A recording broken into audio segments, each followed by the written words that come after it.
இந்த கட்டுப்பாடு உள்ள இந்த இயக்கத்தை யார் என்ன செய்ய முடியும்? பசி பொறுக்க முடிகிறவர்கள், தாகத்தை பொறுக்க முடிகிறவர்கள், சிரமங்களை தாங்கிக் கொள்ள முடிகிறவர்கள், துன்பங்களை ஏற்றுக்கொள்ள முடிகின்றவர்கள், பட்டினியோடு போராடக்கூடியவர்கள், சிலையாக அமரக்கூடியவர்கள். இப்படி ஒரு கட்டுப்பாடு உள்ள இயக்கம் மறுமலர்ச்சி திராவிட முன்னேற்றக் கழகம். இவ்வளவு கட்டுப்பாடு உள்ள ஒரு இயக்கம் என்பது அதைத்தான் சொன்னார், பட்டாளத்திலே தான் பார்க்க முடியும். அந்த பட்டாளத்திலே கூட கட்டுப்பாடு குலையலாம், ஆனால் எங்கள் பட்டாளத்துக்கு அந்த கட்டுப்பாடு குலையாது என்று இங்கே சொன்னார்.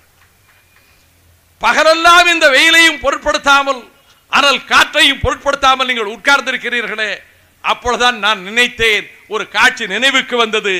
தாயகமாகிய லிபியாவின் விடுதலைக்காக போராடினான் உமர் முக்தார்.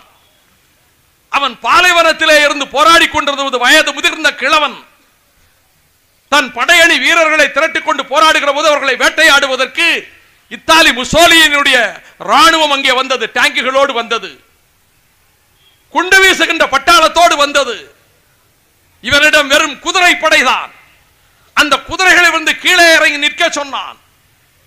இந்த சண்டையிலே நாம் ஜெயிக்க முடியாமல் போகலாம், டேங்குகள் அணிவகுத்து வந்து கொண்டிருக்கின்றன, குண்டுமாறி பொழிய போகின்றன, நாம் புறமுதுகு காட்டி ஓடிவிடக் கூடாது, கடைசி நிமிடம் வரையில் போராடி மடிவோம் என்று அறிவிக்கின்றான்.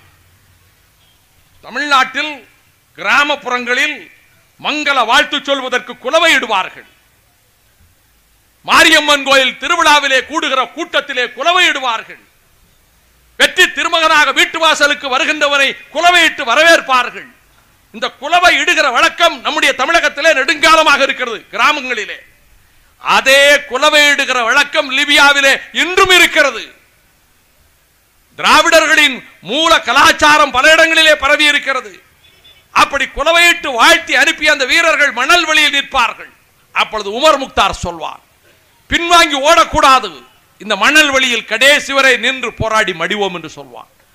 சொன்னதற்கு பிறகு ஒவ்வொரு வீரனும் அவன் கழுத்திலே அணிந்திருக்கக்கூடிய கழுத்து பட்டியை எடுத்து குதிகாலோடு சேர்ந்து ஒரு காலை கட்டிக் கொள்வான். காலை கட்டிக்கொண்டு ஒரு காலில் மண்டியிட்டு எந்திர துப்பாக்கியை ஒரு கரத்திலே பிடித்து ராணுவத்தை எதிர்த்து நிற்பான். ஒருவேளை குண்டு பாய்கிற போது பயந்து நாம் பின்வாங்கி விடக் கூடாது என்று காலை கட்டிக் கொள்வான். இது உண்மை சம்பவம், திரைப்படமாக வந்தது. அப்படிப்பட்ட உறுதியோடு போராடினார்கள்.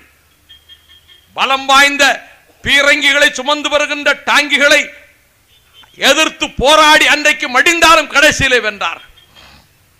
இந்த உறுதி என்பது நாடி நரம்பிலே ஓடுகின்ற குருதியின் ஓட்டத்திலே உறுதி இருந்தால் தான் நிற்க முடியும். லட்சியத்தில் உறுதி இருந்தால் தான் மரணத்தை வெல்ல முடியும். மரணம் எங்களுக்கு மாலை சூட்டும் என்றாலும் அதை எதிர்த்து போராட முடியும்.